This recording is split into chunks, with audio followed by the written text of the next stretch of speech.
ഭക്ഷണവും സംഗീതവുമെല്ലാം ഫാസിസം നിശ്ചയിക്കുന്ന കാലഘട്ടത്തിലൂടെയാണ് രാജ്യം കടന്നുപോകുന്നത് എന്ന് സിപിഎം പോളിറ്റ് ബ്യൂറോ അംഗം എം.എ. ബേബി. ബിജെപി നേതാവ് എൽ.കെ. അഡ്വാനി വേദിയിൽ ഇരിക്കവെയായിരുന്നു എം.എ. ബേബിയുടെ പരാമർശം. രാജ്യത്ത് നിലവിൽ നടക്കുന്ന സംഭവവികാസങ്ങൾ അഡ്വാനിക്ക് ഉൾക്കൊള്ളാൻ കഴിയുന്നതല്ലായിരിക്കുമെന്ന് എം.എ. ബേബി പറഞ്ഞു.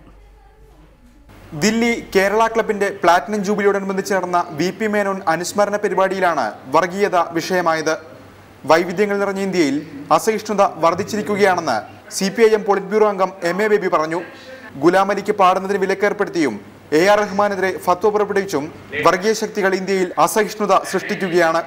എൽ.കെ. അദ്വാനിക്ക് രാജ്യത്തിപ്പോൾ നടക്കുന്ന സംഭവങ്ങൾ ഉൾക്കൊള്ളാൻ കഴിയില്ലെന്നാണ് കരുതുന്നതെന്നും അദ്വാനി വേദിയിലിരിക്കെ ബേബി പറഞ്ഞു.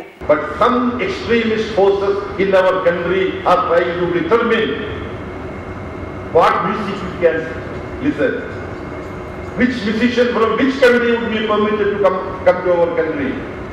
What can be the kind of food habits that we can have? ജാതീയമായ വേർതിരിവുകളും മറ്റു മതങ്ങളോടുള്ള അസഹിഷ്ണുതയും സ്ത്രീകളോടുള്ള നീതിനിഷേധവും ഇന്ന് സമൂഹത്തിന്റെ ഭാഗമായി കഴിഞ്ഞുവെന്നും ഇതിന്റെയെല്ലാം വേരിറക്കണമെന്നും എൽ.കെ. അദ്വാനിയും വ്യക്തമാക്കി.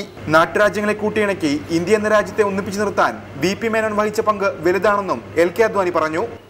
റിപ്പോർട്ടർ, ദില്ലി.